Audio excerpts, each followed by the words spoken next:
Hey guys, in this video we're going to talk a little bit about contracts and commitment. So I'm Daniel Norton, I'm a photographer here in New York. I make videos like this about business, about philosophy, about technique. If you're interested in that kind of stuff, go ahead and subscribe. And this actually comes from a question I got on Instagram. Specifically, the person asked me to do a video about it, which is good because it might be, I thought it was kind of an interesting topic. A lot of times when people write to me, I make a video about it instead of just replying back, especially if it's going to be long. And this might be. So the idea here is, if I'm understanding it correctly, is that somebody that they know, a designer, I guess, had reached out to a photographer to work with them. The photographer seemed excited and said yes. And then as they kind of moved forward and they found out what model and makeup artist and other people were being used in the project, they bailed out. So they were asking me, like, at what point do you commit? Like, how does that work? But so this is kind of interesting. And of course, like many things I say, it really depends, right? But what I will say is the simple answer to that is, once you've taken a deposit, then you're really locked in. This is from the point of view of the photographer and everybody else. So it's just like when you go to, let's say you're going to buy a house, right? Or a car. As soon as you put down the money on it, then they know you're serious. No matter how many times you say, oh yeah, I want to buy this house or this car or whatever, until there's money, it's like it's never official.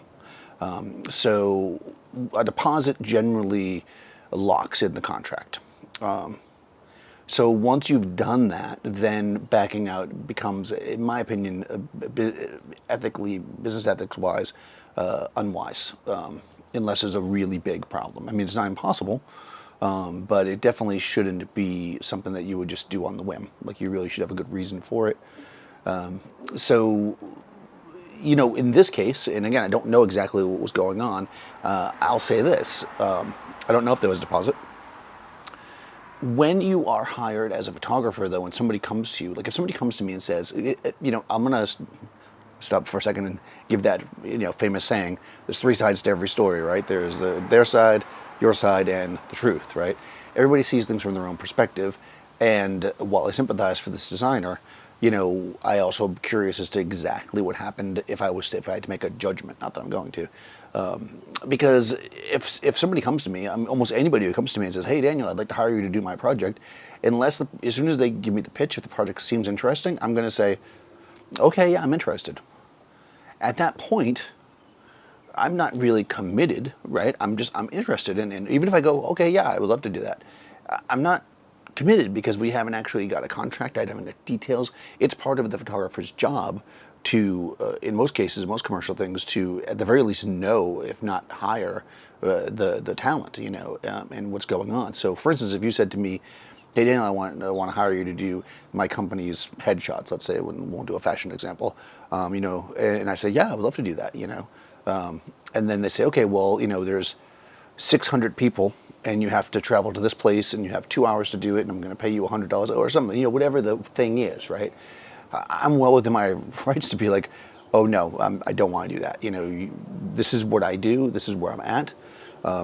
So in the case that we're talking about, if you had come to me and said, hey Daniel, will you shoot my catalog or lookbook or whatever it was some kind of fashion thing, and I said yeah, and then you said, okay, well, I'm using this model and I'm using this makeup artist, and I had a problem with those people, I probably wouldn't just say, oh, screw you. Likely, right, I would say, well, you know what, I've had issues with these people before, or I don't really think they're right for this, and I don't want to I don't want to be involved in the project if they're going to be doing it, you know. So how committed are they to the model, to the makeup artist, to the stylist, to the art director? You know, how important are these people to them versus the photographer, right? And it's not being, even though some people say it, it's not, in my opinion, it's not being a prima donna, to feel like you are, you know, if not the most important person, one of the most important people on a commercial set, because everything rests on your shoulders. And if I know, for instance, let's say I've worked with a model in the past, or a modeling agency in the past, or a styling agency in the past, and they've put me in a bad position, I don't want to be there anymore, right? So I can very clearly say, I don't want to work with this agency, because when it comes down to it, and it's the day of the shoot and things start falling apart because the agency didn't do what they were supposed to do, I'm the one that has to make everything work, and it's not worth my stress to do that. So I could bail out if they don't want to switch, or I would just be like, this is what we should do. You know, you should do this. And I think that's only fair. You know, it's business. You have to look at these things, even if you're doing it on a very low level, even if you're doing it kind of for free with each other, like friends or whatever. you still have to look at it. I said this a long time ago. Even when you're doing test shoots and stuff, sometimes it's a good idea to set it up like a real shoot. Maybe make invoices, but just have the cost be zero or discount applied or whatever, so that you feel like you're doing it, right? This is the same case. Again, I don't know exactly what went on in this case. It might be a whole different thing, but this is what I get from it. And my thought process is that the photographer isn't necessarily wrong as long as they didn't take a deposit and fully commit, which is what taking the deposit would be. And if they did take a deposit and fully commit before those things were discussed, the model and stuff, then there was a failure of communication there, and one would hope that there could be, once the photographer found out, let's say they had taken a deposit, if they said, well, hold on, this is not a good idea, don't use that model because there's an issue with them, or whatever it might be. I have no idea why a certain model wouldn't want to be used. I mean, who knows, right? Maybe they have some kind of weird history with them. That's something you can discuss, and hopefully we get past it. Again, if this is a commercial job and I've just taken a deposit for, $35,000, like, just because I don't like a model, I'm probably not going to bail on this job. I'm going to try to make it work. I'm going to talk to the person hiring me to see if we can switch that person out if I feel like it might be an issue. And if that's not possible, then I'm going to, be a pro and make it happen because I've already taken the deposit. If you come to me and you say, hey, I have a lookbook that I want you to shoot, and I say, yeah, I'm on, and then we start talking details, and it's like, it's not going to pay the right amount, it's the dates are crazy, the way you're doing it I don't think is a good way to do things. You're using, maybe models or agencies that aren't good. This is fully within my rights to back out. Even if you're in the midst of a job, this does happen sometimes. I did this job years ago. Oh my God, it was terrible. And I was supposed to shoot handbags for this local shop.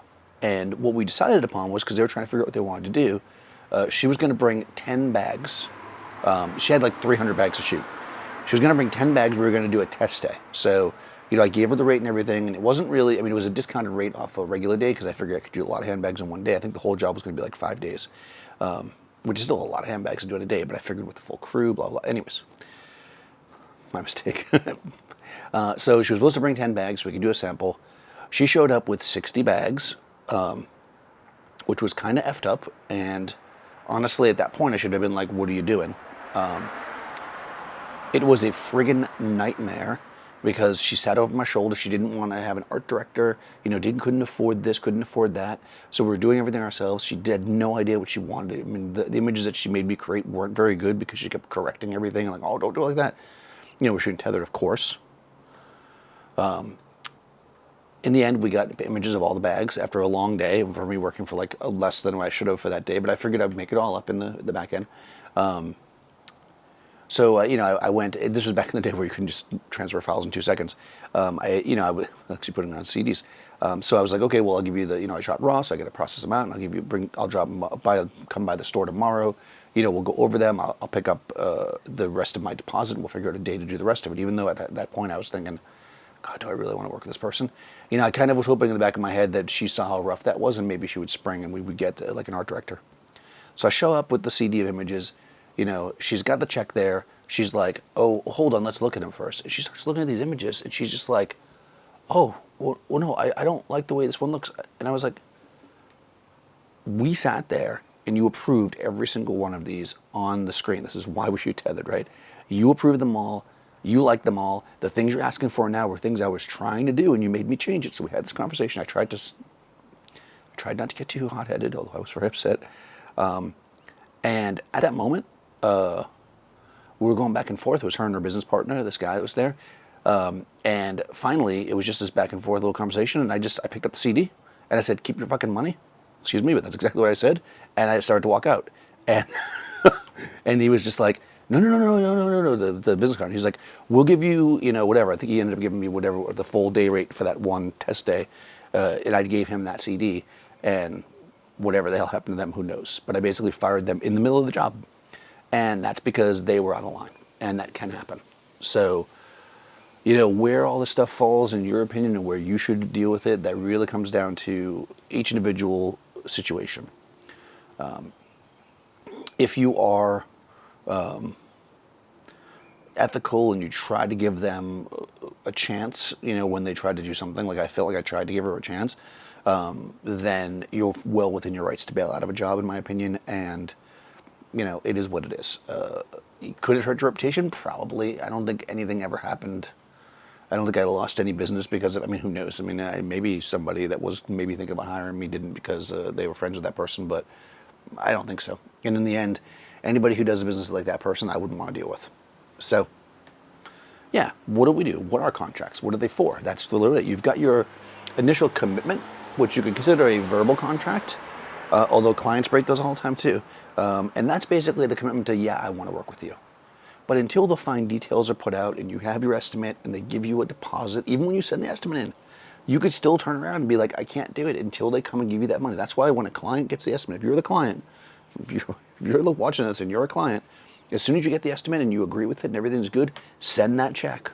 Because that's the commitment. A photographer is going to have a hard time, if they've taken your money, walking away at that point. In most cases, they're not going to do it unless something really comes up, right? They're going to be like, oh, well, I already have the deposit.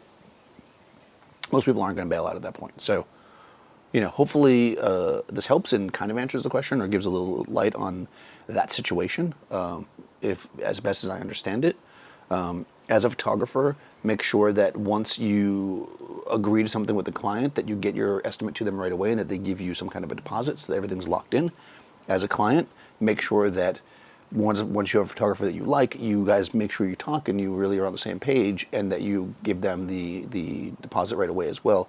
Because normally what would happen is, just, let's say I was about to wrap up, is that, just to make it clear, so let's say I go in, so I'm going to do a little simple. So I go into this small designer and they're like, I want you to shoot my lookbook. And I say, okay, it's, whatever, $10, whatever it is, it doesn't really matter. So, I say that's usually what I charge, and plus it's models, plus it's this, plus it's that. And then they're going to say, oh no, I have a model, right? Oh, you do? Who is it? Let me see. Blah, blah's friend. I don't think we should do that. Using somebody's friend, blah, blah, we should go through an agency. Oh, it's cheaper. Granted, it's cheaper. I get that. But if that's the way it's going to be, I'm going to have in my contract that if the model doesn't show up, you're paying for my cancellation fee. Oh, what? That's not fair. Let's use a model from an agency. We're all professionals. This is how this works. You have this conversation, you go back and forth. This should all be kind of put on the table before the estimate's put out there, because my estimate's going to include models and hairstylists and locations and stuff. So if they already have it and they don't want to use mine, then they need to tell me who they're using. And if I don't like it, before anything's really put to paper, I would back out. So make sure that you're honest with people. That's really the key to business. Being honest, doing a great job is really key. It's like, don't think that you're trying to sneak something by somebody. Like, none of that ever works. I'm talking to clients because I've also had some crappy clients. This is a whole other video about I'll do another video about this other client that was it's a nightmare. Another nightmare client. Maybe that'll become a series. But anyways,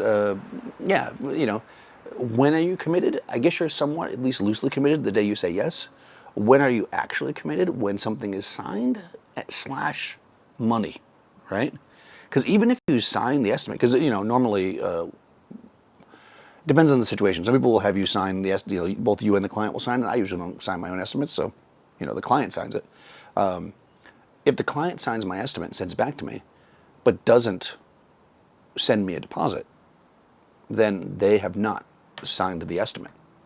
Right? Until they actually give me money. If another client comes with a budget for the same day, and I'll give them a chance, I'll be like, there's another job the same day. You have not given me my money. Make sure you do that, because, yeah, that can happen too. Believe it or not, clients will bail on you. If they haven't given you any money, they haven't committed either. So this is the situation there. In any case, guys, if you haven't already, go ahead and subscribe, and I'll see you next time.